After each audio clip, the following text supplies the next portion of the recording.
Hello there everybody and welcome back to the channel. We had a major event in Star Wars publishing happen in these last couple weeks. We finally ended the High Republic and I wanted to update my rankings of the High Republic books and give you a complete High Republic book ranking from worst to best. Make sure you hit that like button before we start if you're a High Republic fan. I have a lot of other Star Wars book videos if you'd like to check them out. Comment below, let me know which your favorite Star Wars The High Republic book, and subscribe to the channel for more great content just like this. So before we get started, I did want to break down my list a little bit and tell you that I'm not including the junior novels or middle grade books as some people call them. They're just too hard to rank with the rest of the books on here, the YA and adult novels. I will be ranking every adult novel, every young adult novel, and the audio drama. I won't, however, be including Seeds of Starlight or Haunted Starlight because they don't have script versions. And with all that out of the way, let's get into the video, starting with number 20, and that is... Coming in at number 20 is going to be Justina Ireland's Out of the Shadows. Out of the Shadows isn't necessarily a bad book, but I did find this one of the most dull reads in the entirety of the High Republic. The second YA novel in the High Republic Phase 1 is very plotting. It has a very slow moving middle act, an act that's bogged down by a lot of new characters and new relationships and introductions to a lot of new factions all on Coruscant. It really brings the plot to a grinding halt before we get going again. I did appreciate Justina Ireland's shift in focus to writing Vernestra now for the first time on a young adult level versus the middle grade level, but in that transition, we do lose a lot of our main characters from the previous young adult book Into the Dark. This is kind of just a problem I have with the High Republic as a whole, but I don't love how when you transition between authors within a specific phases group of novels, for whether it's young adult or middle grade,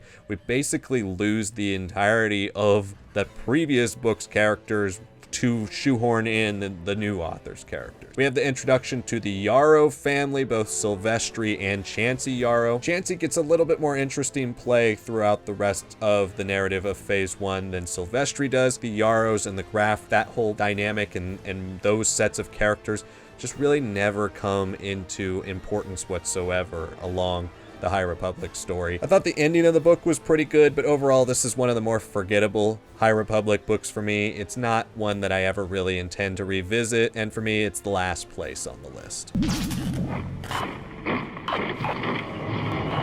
Coming in at 19th is Daniel Jose Older's Midnight Horizon, the third YA book in the High Republic Phase 1. Daniel Jose Older is definitely one of the most controversial writers in Star Wars canon because a lot of people just don't vibe with the way he writes very childish humor. He likes taking younger characters and getting really goofy with them. For me, that style has worked in something like the High Republic Adventures, or at least the Phase 1 High Republic Adventures, and Midnight Horizon is distinctly a sequel to that, and it worked a little bit better for me being that type of sequel, but there are moments in this book where if you haven't read High Republic Adventures, you'll both have no idea who the characters are, and you'll have no idea why certain things are happening in this book that actually really pay off those comics and don't really connect to anything else in the other books at all. I did like the return to the Reath and Comac dynamic. They're both in here and they're brought back and done pretty well. But overall, kind of the sophomoric humor mixed with the High Republic adventure style and then kind of the mishmashing of plots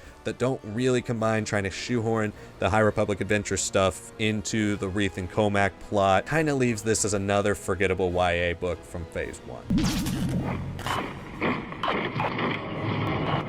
Coming in at 18th is going to be the first audio drama on our list, and that is Tempest Runner by Cavan Scott. Tempest Runner is a story about Cavan Scott's favorite character, Lorna Dee. I'm just not as big of a fan, I guess, of Lorna Dee as Cavan Scott is. Lorna Dee is a cool side character, a great second villain in stories, but I don't think she leads her own story very well. But this is also a circular story, and I'm not a big fan of that. This is a story where Lorna Dee just becomes Lorna Dee again. So I think even more so after reading Tempest Breaker, this feels so redundant and kind of unnecessary. The audio effects, as always, are very high quality, so that's a reason to check out the audio drama version of this. But overall, the story to me is super forgettable. It's kind of bland and circular, never left an impact on me, and so that's why this one's number 18.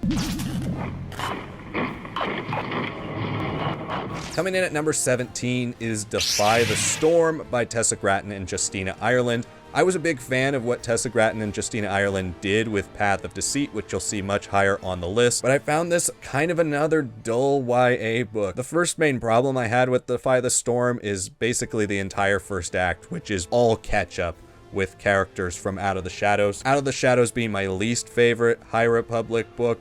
I didn't care about these characters. I didn't care about catching back up with them, learning what they've been doing for the last 3 years or whatever. And there are so many chapters back to back to back that are just like, here's what happened in Out of the Shadows in case you didn't read that. And as somebody who reads everything from the High Republic, that was really, really frustrating. The book does get going though in the second half. It's a pretty short book, so it doesn't have much downtime in the middle, which was my problem with Justina Ireland's first book in Out of the Shadows. Here you do ramp up into the conflict once you get reacquainted for like 12 chapters with all the people that you kind of forgot existed. And once the conflict gets going, it is fairly interesting. Like, it has a pretty good final hook, and this is the book that also introduces the Blight. Now, I've said before in my other High Republic coverage, not a huge fan of the Blight. It's just another disease to me. I found the Nile far more interesting in phase 1 than this disease in phase 3, but for story purposes, that does make Defy the Storm a lot more important on the hierarchy of High Republic story. I just don't think this is a great book, and it certainly was a little bit frustrating getting back into this, reliving things from Out of the Shadows over and over again at the beginning. Coming in at number 16 is where we start to get to the stuff that I think are all pretty good books. And at 16th place is going to be Tempest Breaker by Cavan Scott. This is the phase 3 audio drama and the sequel to Tempest Runner. I found Tempest Breaker a lot more interesting. Lorna D herself really grows and changes throughout this audio drama, and that was definitely a welcome change from Tempest Runner. Tempest Breaker is also just kind of more important. It has a lot of other characters in this story this time. It's got Markion Rowe appearances, it's got Avar Kriss appearances. It really ties together everything that Cavan Scott was working on. Lorna D's just not one of my favorite characters, so this is a little bit of a forgettable story for me, but this one is much better if you like the Lorna D character than Tempest Runner, in my opinion. Coming in at number 15 is our first entry from the High Republic Phase 2, and that is Convergence by Zoraida Cordova. Convergence is a pretty good book, hampered by a pretty dull protagonist in Gela Nattai. I didn't think Zoraida Cordova did her any favors. She's very by the book, very straightforward as a Jedi, not interesting whatsoever, but the characters around her are a lot more interesting. You have the character of Axel Greylark, who becomes one of my favorites in the entirety of phase 2, and he's really well introduced here. The Iram Arano conflict that we heard so much about in phase 1 is fleshed out nicely here, and I did like Princess Ziri and Prince Fontuzin. I thought their chemistry worked well together, and the story really works when it focuses on those politics and that relationship. For me, Convergence is a pretty good book. It didn't have the highs of what was coming out from the YA books at the time with Path of Deceit, but it was a decent start, especially upon reading the rest of phase 2. It's a decent start to that phase, and I think it's a pretty solid book start to finish. Coming in at number 14 is a short story anthology called Tales of Light and Life. Tales of Light and Life tells short stories across all 3 phases of the High Republic, including some really important ones for how certain characters survived the Fallen Star, bridging the gap between phase 1 and phase 3, so there's a really nice connective tissue there. There's also some great wrap-up stories with phase 2, and I really loved some of the stuff with Marta Rowe there. But overall, it's a really good collection of stories. It's one that I feel like a lot of people skipped and didn't read, and I definitely would recommend checking it out if you're just getting into the High Republic, or if you want to read more and you finish phase 3, you might not have read this one. It kind of flew under the radar, and it's a pretty good set of short stories. Coming in at number 13 is the final YA book of the High Republic, and that is Into the Light by Claudia Gray. Into the Light once again picks up with Reath, Silas, and Comac Vitus as they go on one final mission to Kashyyyk in order to try to stop the Blight's appearance there. There are a lot of good character moments in this book. You have the return of the character Nan, who has a lot of page time. Reath and Comac have great stuff here. I love the reintroduction of the character of Des Rydan as well, who was awesome in this book. And Aslan Rel is one of my favorite characters introduced in the second half of the High Republic. Incredible here. He has some great moments. My one big disappointment with Into the Light is it's just not that important. When we were wrapping up the High Republic, building to Trials of the Jedi, I was hoping for more from this story, but alas, this is kind of just a filler story. It's a good little capper to Reath and Comac and those characters, but Reath and Aslan do appear in Trials of the Jedi as well, so a little bit of that tension's undercut. So I found this kind of an underwhelming effort from Claudia Gray, even if it does have some standout character moments. I just wanted so much more from the final YA book, especially after the huge success of Tears of the Nameless. But this is still a pretty good book in its own right. If you like these characters, you'll definitely like this one. Coming in at number 12 is Claudia Gray's first High Republic book, and that is Into the Dark. This was the YA book that kicked off the High Republic YA part of the initiative, and I thought this really did a great job of setting up a nice subsection of the High Republic world. You have the introduction to the Drengir in this story, and the Amaxian Station part of the story is really interesting, dark, compelling, got some good horror elements. I like the Drengir as a B villain, and Claudia Gray also does a great job introducing us to our mainstays of the YA part of the High Republic. You got the introduction to Reath and Comac, Des, Nan. There are a lot of great characters in here, and Claudia does a great job getting us introduced to them, learning their different dynamic, learning what makes the YA side a little bit different from the adult side. It's a fantastic start to the initiative. It's not one of my favorites. It's not quite in my top 10, but it's a really good book. And I would say at this point, with Into the Dark up, all of these are very strong books and could be placed in various orders.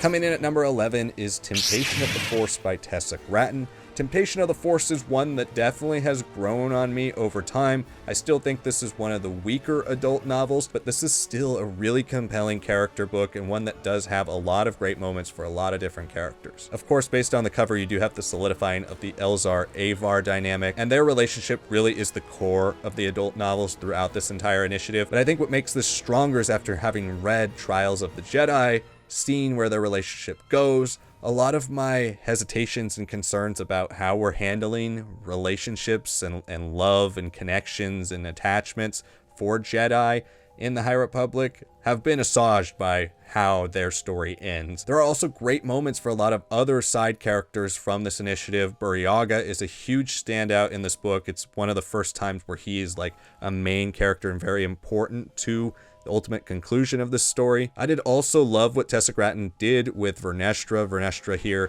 has more agency than she really has in anything else. My biggest complaint with Temptation of the Force is the continued mishandling of Marchion Ro. I just found the way they really relegate Marchion Ro to the kind of this just character is floundering, looking for something to do. He has really nothing to do with this new Blight conflict. That was really disappointing to me because he's one of my favorite villains. Here, he's barely in the book, and most of his chapters aren't that interesting. Ultimately, Temptation of the Force is a character-driven book. The plot doesn't advance too much like it usually does in the adult novels, but I still found this extremely compelling, and it's definitely a very strong number 11 on my list.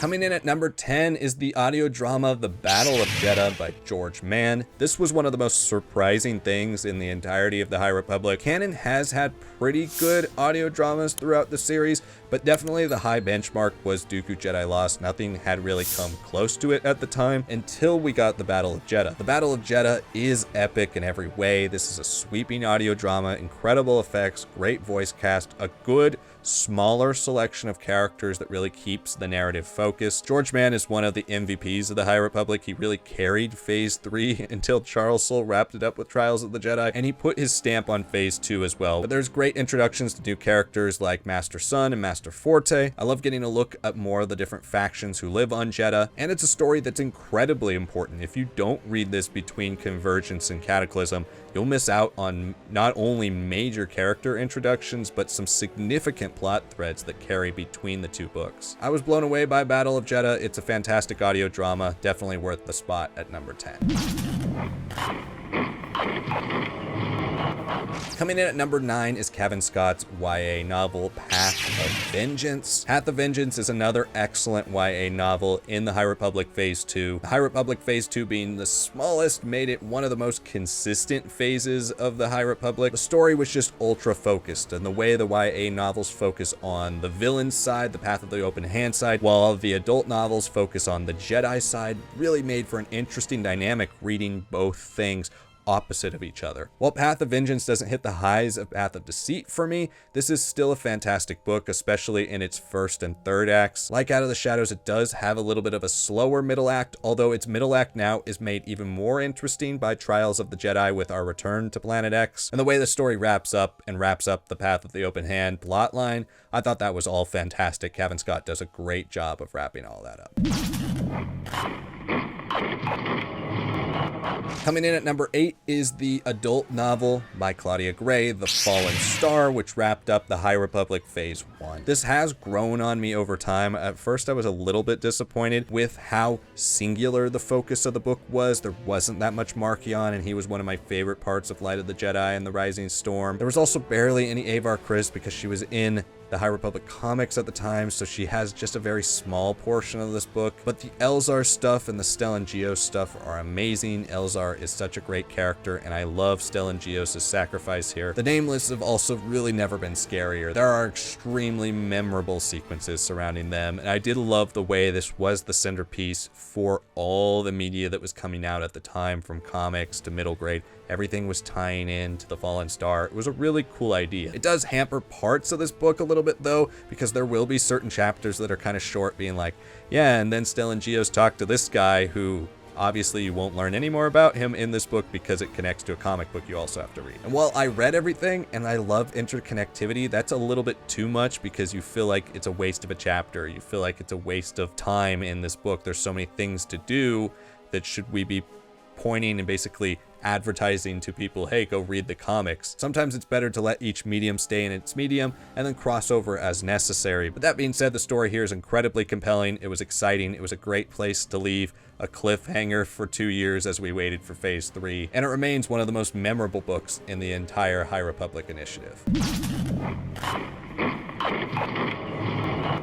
Coming in at number 7 is one of my other big surprises of the High Republic, and that is the YA novel Path of Deceit by Tessa Gratton and Justina Ireland. I was kind of unsure about Phase 2, going back in time and telling a prequel story to Phase 1, and not just like a few years. This went back 150 years before Phase 1. And also because I wasn't a fan of Out of the Shadows, I wasn't that excited to read a YA book by Justina Ireland again, but boy was I wrong. This book was absolutely amazing. Path of Deceit is a very short, tight, political religious thriller. This was one of those books that I just binged in like a couple sittings. I absolutely loved Path of Deceit. There are a lot of twists and turns and dark things that you're not expecting to happen here. The book does not end happily, and I love that. I love when something's willing to take a chance, especially when it's in a medium that doesn't necessarily take risks that often. And also just with Star Wars canon, we haven't taken too many risks. Most of these books wrap up with a nice little pretty bow, and this one did not. This set the stage for Phase 2, and it made me extremely excited for everything else that was coming out.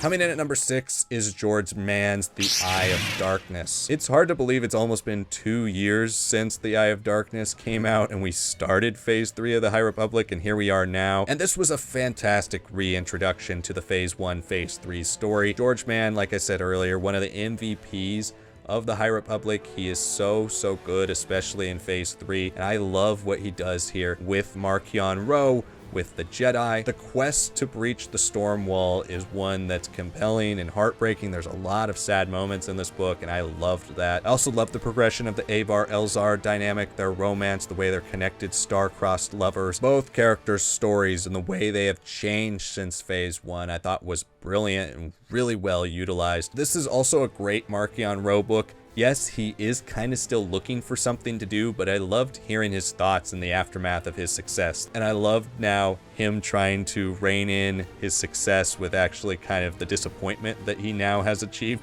his ultimate goal and he doesn't have anything to really look forward to. I also loved Porter Engle in this. There were so many great Porter Engle moments. As a huge fan of the Blade comics series and as a big fan of Light of the Jedi, as you can see, it's at least in the top 5. Porter Engle is one of my favorite characters, and I just love his story here, his dynamic with Vyse. There's some great badass moments for him. Pretty much every character in here gets a great time to shine. I thought the aftermath stuff from Phase 1 worked well. The jump in time still made this a compelling story. There are also a lot of memorable scenes in this book with the Nameless, with Marchion. I feel like this one gets underrated nowadays because it has been so long since we started Phase 3, but this was a great way to re-kick off this narrative, catch us back up, and I really love the Eye of Darkness. And of course, on top of that, it does have the best cover in the entire initiative. Coming in at number 5, this was a tough one between 5 and 4, but I went with number 5 as Tears of the Nameless. This is another George Mann book, and to me, this is the best of the YA books in all of the High Republic. This story not only did a great job of connecting the Phase 1 and 3 storyline with Phase 2, but there's so much progression here for all the things we kind of missed since Into the Dark. The Reath and Comac story, which abruptly comes to an end in Midnight Horizon, now is perpetuated. I loved their dynamic. Now that Master Comac has left the Jedi Order and Reath has kind of sat there for these last few years feeling like, why did he abandon me? I must have been this horrible apprentice. He's blamed himself for a lot of this stuff, him being the bookish kid, the overthinker. But Comac's perspective here was far more interesting than it was in Midnight Horizon, where he just kind of suddenly makes decisions. Here, he's a lot more compelled by a lot of the things going on around him. And his reconnection with Reath is awesome. I love that. There's some great character work here. George Mann does a great job of identifying which characters need growth and development and really hones in on them without introducing too many new characters. But the new character of Amadeo Azazo is also pretty great. I loved that character, that he was a great addition to this story and doesn't detract and pull focus away from our main characters who we already know and love. And then of course, Azlyn Rel, who is awesome in this book. This is kind of our reintroduction, our first big reintroduction to Azlyn Rel. Sure, he had been in some comics in Phase 3, but this is the book that really kicks him into the main conflict. And I loved what George Mann did with Azlyn Rel and his dynamic with Reath, the push and pull. It's classic dark side, light side stuff. So good. The Nile Children of the Storm were in the comics, but the character of Sicarus here, who's one of the main villains, is super compelling, and I love the way they were transitioned into this story. I would have loved a little bit more from them throughout the initiative, but this is the scariest and most interesting they've been, and I found Sicarus a really great new Nile villain. Tears of the Nameless is absolutely the best YA book in the entire initiative. If you're reading through the High Republic right now, make sure you check this one out, especially before you read Trials of the Jedi. You will not regret it. It's one of the few YA books in the initiative that I can say you absolutely have to read. Coming in at number 4, and it's a book I just can't stop thinking about. It's Trials of the Jedi. It's the newest book in the High Republic by Charles Soule, the finale. I loved what Charles Soule did here. I thought he did a fantastic job of wrapping everything up, sticking with this Luminous Nine, this focused group of characters, while bringing Marchion back for a lot more villainous things than he's been doing the last few books. Somehow, with all these extraneous plot threads, Charles Soule pulls it all together, brings back focus on a lot of his characters. Porter Engle has an amazing moment in this, just so badass, and he really unites it all and makes this an extremely compelling book. Trials is so good and does such a fantastic job with one of the hardest stories that an initiative has to tell, which is the finale, but also an initiative like this that has so many moving pieces. And I think Charles Soule focused on the correct things. By the end of Trials, not everything is wrapped up, and we are going to get more stories from the High Republic. I am sure we are getting more stories. It just won't be a whole new phase, but there are certain characters who weren't really a part of this story, like a Vernestra Rwoh, and I found that a little bit disappointing. But the characters who are here, Bel Zettifar, Burryaga, they have great endings. Reath, Silas, and Azlyn Rel, their dynamic is perfect. I loved everything about what they're doing in this story and how their story ends. I was a huge fan of the Avar Elzar dynamic here. The way Temptation of the Force sets it up. I was a little worried how sappy it would get. In the beginning of this book, it certainly is like, wow, this is really out there. Like, everybody knows that they're hooking up. But the way this book handles it, it's so mature, but it also fits Star Wars so well. It fits the dynamic of the Jedi, fits really the values and goals of the Jedi so well, and it makes for their relationship to be unique among Jedi relationships. We don't need to constantly be doing more Jedi relationships. They are a unique set of two people in the Force, and I found that extremely compelling, and the way it wrapped up was fantastic. Marchion Ro back here doing more villainous stuff. I loved that. I loved getting moments where we get chapters from his perspective finally. We see him doing things that are brutal. We see him just cackling and being the evil Marchion. His final ending, I really liked. There are moments here where I was like, I wish I had a little bit more from Marchion, and again, it is kind of the Blight that takes away from that. The Blight, stopping the Blight is the main focus of this book. Kind of wish stopping Marchion would have been the main focus of Phase 3 just in general, but as somebody who's not a big fan of the Blight, this was my favorite Blight book. I thought they did a great job of talking about the origins of the Blight, how you stop the Blight. All of the things around the Blight here were better than they've ever been before. I also want to give a shout out to the Nameless. They've been these scary monsters this entire time, but here there's a little bit more depth and layers to their story and what they're doing and how they're a part of the galaxy and why they eat the Force and all this stuff. So I thought Charles Soule did a great job of adding new lore, tying up a lot of loose threads, so you're like, why are the Nameless not being used by like Thrawn or somebody? Why are the Nameless not being brought back in the rest of the story? Charles Soule does a great job of tying up the loose ends so there aren't plot holes when it connects to the rest of the Star Wars story. Coming in at third place is the High Republic Cataclysm, another shocking surprise from Phase 2. I feel like Phase 2 constantly delivered surprises, but this one was a huge surprise just because I wasn't as big of a fan of Convergence. It took everything from Convergence and made it better. Gela Nattai actually was interesting in this book. She wasn't so stoic and boring. She actually had a lot of layers, and her connection to the character of Axel Greylark, who is one of the best High Republic characters in the whole initiative, was so compelling. The continued pursuits of the Eiram Arano conflict with Fontu Zin and Ziri Albaran, great stuff there. But all the Jedi in here were so good. You got Creighton Sun and Ada Forte, you got Char Ril Roy. There are so many great Jedi here that have amazing moments, and they all get standout moments and times to shine. One of the best characters in this book, and I was not expecting this, was Yaddle. Yaddle has a big part of this story, and she is so awesome, and I loved all of Yaddle's appearances, especially because she has this youngling named Sippa who's with her, who she can't really control. The Battle of Dalna in Cataclysm is the biggest battle we've seen in the High Republic and probably ever will see. It's exciting and epic. It takes up so much of this story. There are a lot of dark twists and turns. There's never been a battle in the High Republic that is so grounded, so entrenched with war. This feels like you're reading something from Legends that would be in the Clone Wars multimedia project. There are a lot of really gritty moments in this book. There aren't too many better Jedi books in this entire initiative. I loved this story. I loved how epic it was. I loved how it wrapped up the High Republic Phase 2. It still stands out as one of the best pieces of the High Republic in the entire initiative. Coming in at number 2, and this is kind of a 1A, 1B situation. I love both of these books, but for me, number 2 has always been The Rising Storm by Cavan Scott. The Rising Storm takes everything that Light of the Jedi set up and makes it all come to a head at the Battle of Valo. The Valo Fair skirmish is one of the more epic, exciting moments in the High Republic. Certainly the most exciting moment in any of the books in Phase 1. Cavan Scott does such a great job with the imagery here. I could really feel the moment that Stellan Gios was holding Lina Soh at the end of the Battle of Valo. He also has great new characters in this book like Ty Yorick, and I love what he does at the beginning of the book with Marchion Ro as he's gone this kind of Indiana Jones style quest to find the Nameless, and the reveal of the Nameless at the end of the book with the death of Loden Greatstorm and the continued torture of Loden Greatstorm by Marchion Ro. There are some sinister moments here from Marchion Ro. He's probably never been more evil than he is in this book. I also love what they did with Elzar Mann here. Even though he's separated from Avar Kriss, there are still great dynamics between him and Stellan Gios, who isn't really a part of Flight of the Jedi. It's a lot of people's favorite High Republic book, and I can't really argue with that. It's one of my favorite Star Wars canon books of all time, too. It's really just an elite 1-2 punch that kickstarts the High Republic.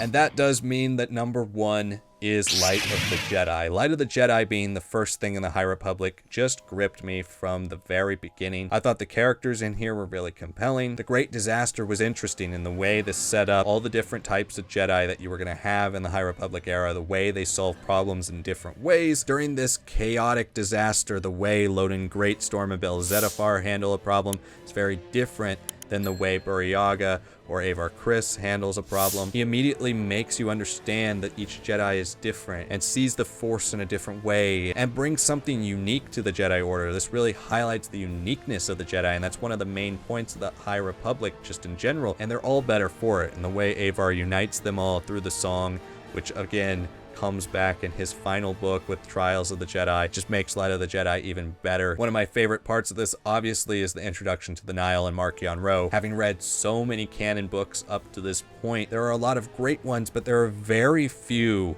with compelling new villains. So right off the bat, Marchion Ro really stuck out to me. His climb through the Nihil, the way he earns respect amongst his Tempest runners, I loved it. I loved the backstory. I loved the lore around him. I love the ending, the way he deals with Kassav. Light of the Jedi was just something magical. It just felt like we were getting the start of something great, and ultimately it did pay off. I'm a huge fan of Light of the Jedi. It's my favorite High Republic book, and it ends this list at number 1. So those are my rankings. What did you think of them? How would you rank them all? Have you read all of these books? Let me know in the comments below. Again, make sure you like the video. It really helps out my channel, helps me get fed out to more people in the YouTube algorithm. Subscribe for more content just like this. Let me know what ranking you'd like to see next in the comments below. And don't forget to check out some of my other great High Republic and Star Wars book videos. Thank you so much for watching, and I will see you all next time.